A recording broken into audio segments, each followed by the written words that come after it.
여러분 안녕하십니까. 신문을 푸는 방송 아침의 매일경제입니다. 저는 이상훈이고요. 지금부터 깊숙하면서 흥미로운 뉴스를 여러분께 상세히 전해드리겠습니다. 먼저 일면 기사부터 출발합니다. 매일경제 일면입니다. 기사가 이쪽에 자리 잡고 있습니다. 강남 목동 집값 치솟고 있습니다. 요즘에 심상치 않습니다. 그러자 정부 곧 고강도 대책을 내놓겠다. 지금까지 많은 대책을 내놨는데 요즘 부동산 값 심상치 않으니까 추가 대책을 내놓을 수 있다는 얘기가 지금 나오고 있습니다. 대입제도 개편 발표한 이후에 학군 수요의 전세가도 급등하고 있다. 서울 집값 24주 연속 상승하고 있습니다. 정부 엄중하게 보고 있다. 곧 고강도 대책, 강력한 대책 내놓을 수 있다는 얘기가 나오고 있습니다. 자, 이번엔 조선일보 보겠습니다. 자, 기사가 우리 군과 관련됐는데요. 청와대 호르무즈 파병 검토 이렇게 돼 있습니다. 호르무즈 해협은 중동에 있습니다. 굉장히 중요한 백길이죠. 길목입니다. 그런데 얼마 전에 미국이요. 우리 보고 이쪽에 좀 군을 파견해달라는 취지로 요청이 있었거든요. 그거에 대한 검토가 되겠군요. 청해부대 본격 투입하기 전에 장교 파견 등 단계적 참여가 거론되고 있다. 그렇다면 이게 해외 파병이 되는 겁니다. 자, 다음은 동아일보 보겠습니다. 4+1 선거법 강행 처리 예고했다. 충돌은 초읽기다. 여기서 말하는 충돌은요. 지금 이 4+1에 들어가자는 정당이 자유한국당입니다. 그럼 자유한국당과 나머지 정당들의 충돌이다. 이렇게 되겠습니다. 이르면 오늘 선거법 합의안을 본회의에 상정할 수 있다. 어제 밤늦게까지 4+1 협상이 있었지만요. 아직 뭐 뾰족하게 타결에 나왔다는 소식은 안 들리고 있습니다. 한국당 불참에 여야 3당 타협은 불발됐습니다. 예산안도 혼란 속에 처리가 됐죠. 이 선거법 역시 비슷한 모습이 나올 수도 있겠습니다. 자, 마지막으로 세계일보 확인해 보겠습니다. 북한 외무성 우리 갈 길 결심 내렸다. 우리 갈 길 결심 내렸다. 그럼 무엇을 하겠다는 건가요? 그럼요. 미국 주도의 유엔 안보리 회의가 열렸는데 이 회의에서 거론된 내용들에서 반발하고 있는 겁니다. 미국 쪽에서는 북한에 대해서 좀 약간 경고성 발언들을 했거든요. 더 이상 잃을 것 없다 재차 강조했고요. 미국은 앞서서 안보리에서 북한의 대륙간 탄도미사일 위협을 경고했습니다. 결심 내렸다. 연말입니다. 지금 북한이 설정한 시한 다 되고 있는데요. 걱정됩니다. 지금 무슨 일이 있을까. 자, 지금까지 일명기사 짚어봤고요. 오늘 네 분 패널 나오셨는데요. 한 분씩 소개해드리겠습니다. 먼저 윤경호 매일경제 논설위원 자리하셨고요. 김관옥 계명대 교수, 주원규 삼육대 교수, 그리고 이수희 변호사 나오셨습니다. 안녕하세요. 안녕하세요.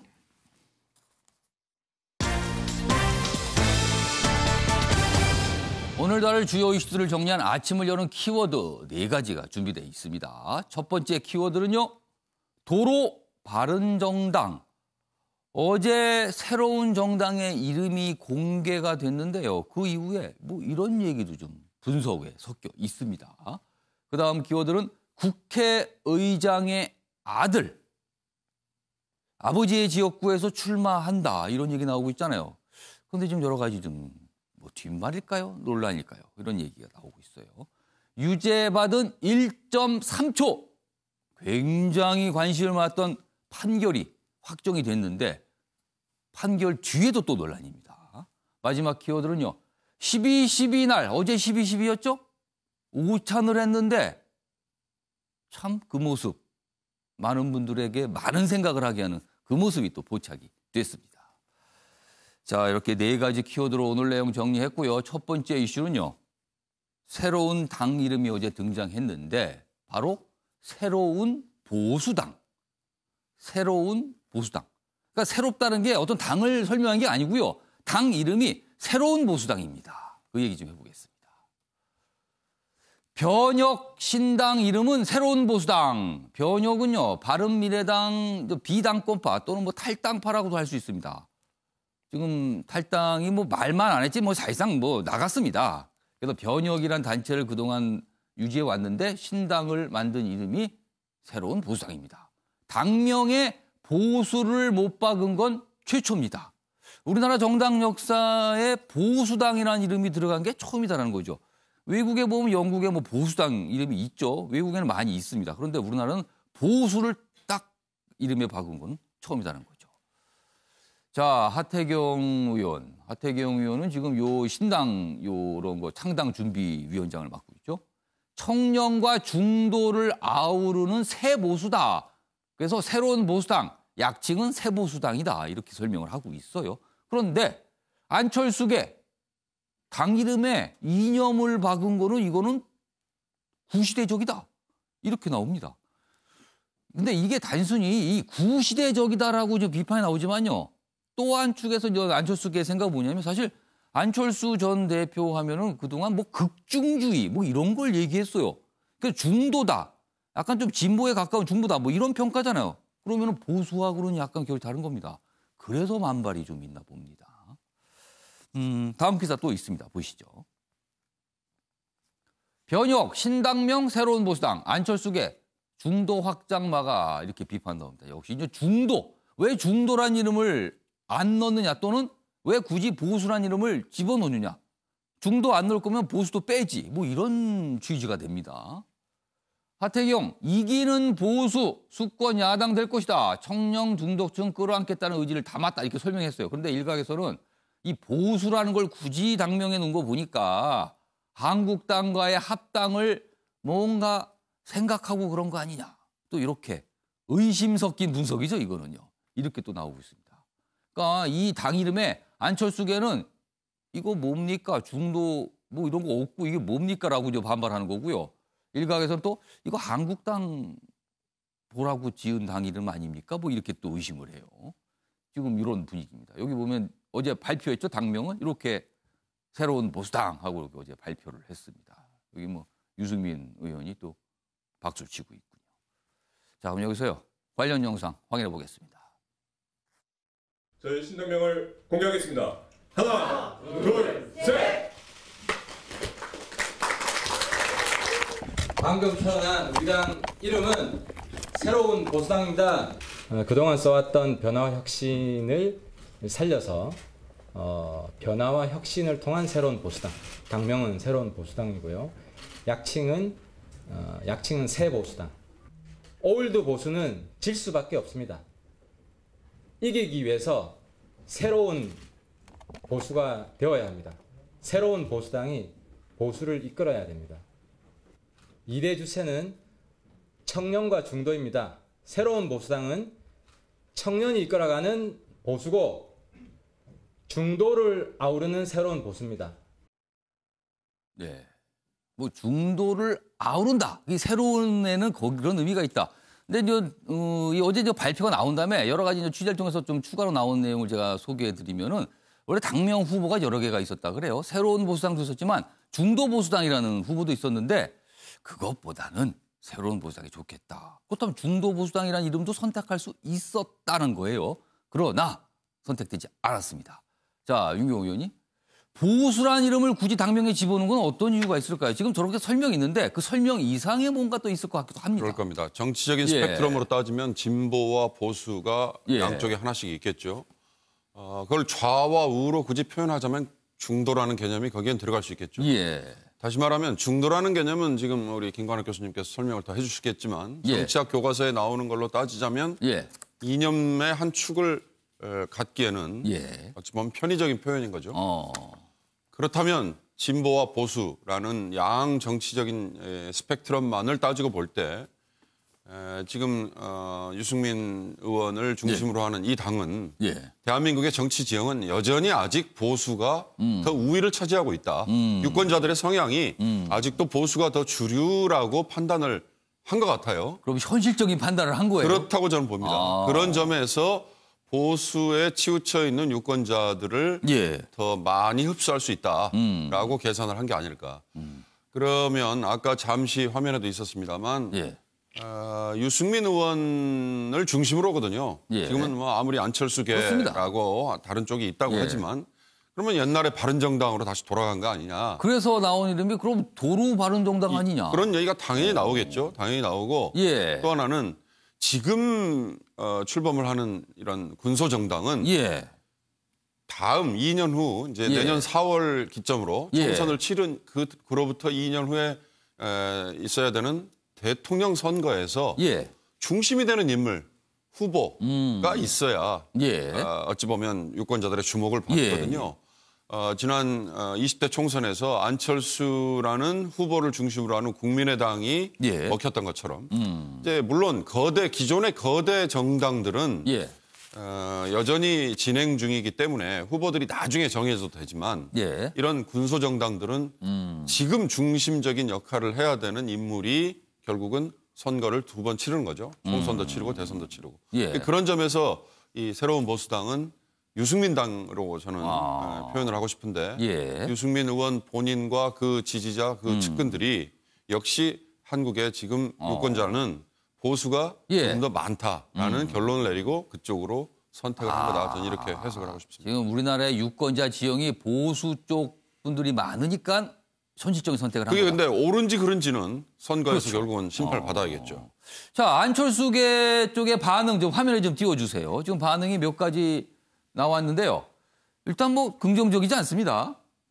당명에 보수를 넣어서 중도 참여 막아 이해할 수 없다. 그리고요. 안철수계 신당 추진에 전혀 관여 안 했는데 변형 모임의 참석도 점점 어려워질 듯하다. 자, 김광일 교수님. 예. 이렇게 되면요. 제가 아까 잠시 말씀드렸는데 안철수 전 대표는요. 그동안 극중주의라는 걸 아주 강조했어요. 극중. 그리고 사실은 국민의당과 바른정당이 통합할 때도 그 통합의 명분이 뭐였었냐면요. 개혁적 보수와 합리적 진보의 결합이다. 이렇게 돼 있었거든요. 그렇다면 합리적 진보는 누가 봐도 국민의당 쪽이라고 볼 수밖에 없거든요. 근데 보수라는 이름을 당 이름에 딱 집어넣으면 안철수 전 대표로서는 이 신당에 참여하기가 더 어려워졌다. 이런 분석 나오거든요. 어떻게 보세요? 전 좀 다르게 봅니다. 그러니까 새로운 보수다라 예. 해서 새로운이라는 형용사가 사실은 중도를 의미할 수 있다는 거죠. 어제 그러니까 하태경 위원장의 설명이 그렇죠. 그거였어요. 왜냐하면 안철수 전 대표가 예. 처음 나왔을 때 정치 시작할 때 예. 새로운 정치를 얘기를 했거든요. 새로운 정치가 곧 예. 이제 중도였기 때문에 중도라는 그 내용이 그 안에 들어갈 수 있다. 그리고 이제 그 안에서 설명의 차원에서도 예. 청년과 중도를 아우르겠다. 뭐 이렇게 얘기를 하는데 예. 사실은 저는 이 부분이 통합을 위해서 자유한국당과 통합을 위해서 이렇게 보수라는 이름을 졌다기보다는 예. 오히려 대안적 존재로서 대결적 차원에서 우리가 대안이다. 대안이다? 보수를 이제 보수는 과거의 보수와 지금의 보수가 다르다. 예. 그래서 우리가 이제 새로운 보수를 만들 테니 우리를 지지해달라. 근데 역사적으로 이런 사례가 있습니다. 그러니까 캐나다에서 예. 진보 보수당이라는 게 있어요. 말이 굉장히 모순적이죠. 진보 보수당. 예, 예. 이 비슷한 거예요, 이게. 그럼 뭐 다 끌어들이겠다 뭐 이런 그렇죠. 뜻입니까? 그러니까 그게 이제 캐나다 보수당이라 그래서 구보수당에 대한 반발로 이제 나온 건데 지금 이게 거의 비슷한 과정을 겪고 있어요. 그게 1942년에 만들어져서 2003년에 이제 예. 없어집니다. 이 60년 동안 존재하는 동안에 사실은 뭐 상당한 이 보수의 개혁을 불러일으켜 왔어요. 그러니까 예. 이 부분을 만약에 여기에 적용시킨다고 한다면 사실 이 새로운 보수당의 역할이 한국 정당 정치에 있을 수 있겠다. 그걸 얼마나 일관되게 잘 밀고 나가느냐가 이제 예. 문제인 것이고요. 예. 내용을 잘 만들고 인물을 이제 거기에 충원할 수 있는 사람들을 잘 모셔오는 것이 예. 지금 이분들이 해야 되는 과제다. 이렇게 생각을 합니다.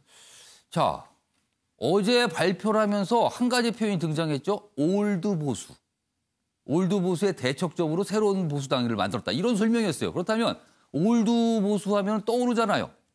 저만 떠오릅니까? 자유한국당이 오늘 많은 분들 떠오르셨는데 자, 이수희 변호사. 지금 자유한국당에 몸담고 계신데 자, 이렇게 된다면 보수통합은 완전히 이른바 물 건너가는 겁니까? 어떻게 보세요?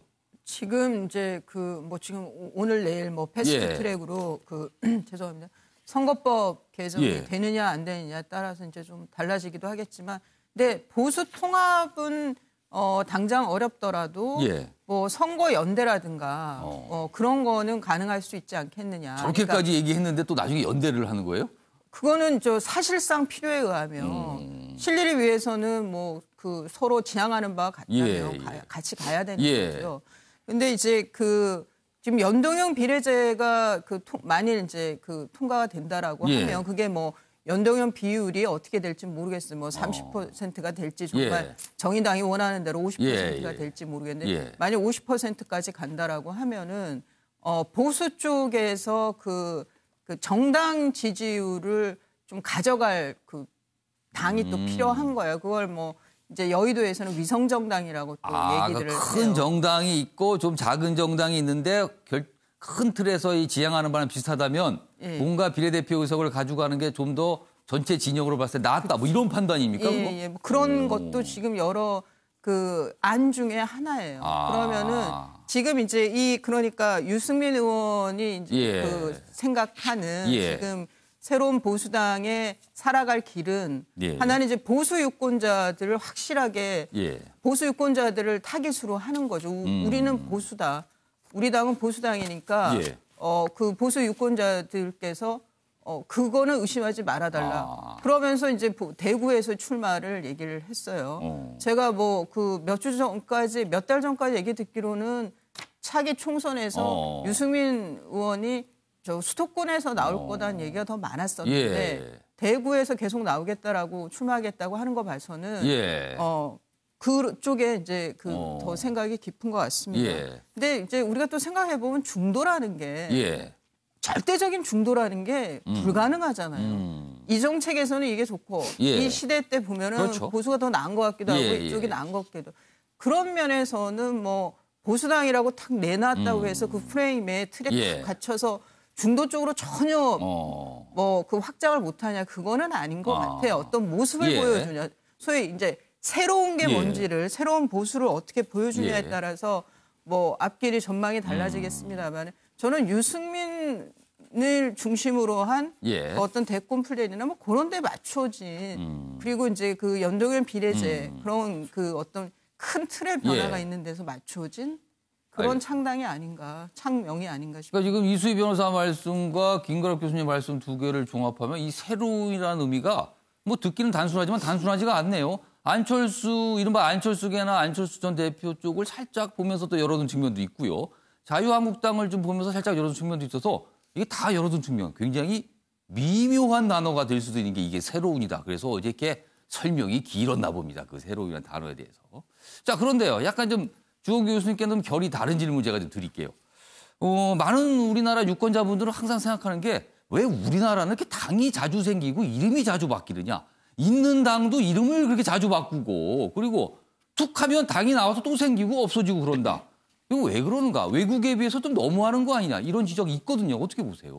네, 사실은 그거는 좀 지적을 받을 만한 부분이라고 생각합니다. 너무 뭐 당명만 바꿔서 옷만 바꿔 입는다고 내면이 달라지는 건 아니듯이 사실 당명을 뭐 자주 바꾸거나 새로 창당하는 그런 모습의 퍼포먼스들이 이런 말씀도 해요. 당명과 당은 자주 바뀌는데 사람은 다 똑같더라. 네, 그 얼굴에 뭐 그나물의 그 밥이라는 속담을 거론하지 않을 수가 없는 부분인데 그래서 좀 아쉬운 부분이 사실은 많습니다. 근데 저는 요번에 이 새로운 보수당이라는 변혁신당의 이름은 전략적으로 선택은 되게 탁월했다고 생각이 들어요. 왜냐하면 선택과 집중이라고 봅니다. 사실은 이제 전략적 측면에서 이 중도라는 키워드는 저는 더불어민주당이 이제 선점했다고 생각이 들어요. 왜냐하면 더불어민주당은 이제 진보적이다라고 평가하지는 않는 것 같거든요. 그러니까 이 중도라는 것은 나중에 이제 외연을 확장하기 위한 포석인데 여기서는 지금 선명성이 중요하고 이른바 군소정당은 일단은 생존을 목표로 해야 되기 때문에 강한 선명성으로 선택과 집중에 집중했다. 이 부분에서는 저는 유의미하다고 선명성이니까 생각하고요. 이른바 한번 들으면 이게 뇌리에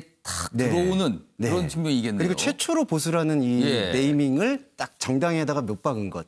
그리고 스펙트럼은 다르지만 진보신당이라고 예전에 그리고 통합진보당이라고 진보라는 네이밍을 갖고 이제 출발했던 정당들이 있습니다. 근데 진보신당의 예를 보면 그래도 유의미한 생존을 지금 정의당으로 계속해서 하고 있다는 점에서 제가 봤을 때는 군소정당은 좀 표현이 그렇지만 내일이 없기 때문에 지금에는 하나의 어떤 키워드에 집중하는 것. 근데 가장 좀 중요한 건 아까 앵커님 말씀처럼 지금 이 3원칙이라고 이번에 제시한 그런 부분들의 어떤 그 내면의 소프트웨어 이 부분이 옷만 바뀌지 말고 정말 사람도 바뀌고 정책의 일관성도 보여주는 게 제일 중요하지 않을까 그렇게 생각합니다. 그러니까 선명성을 위한 선택 그 이후로 보수란 이름이 당에 뚜렷하게 들어갔다 뭐 이런 해설이네요. 어제 설명 과정에도 그런 선명성 부분의 설명도 있기도 했습니다만 참 설명이 길어졌어요. 사실 왜 이런 당 이름인가에 대해서 그만큼 고민이 또 많았다는 뜻으로 해석도 됩니다. 알겠습니다.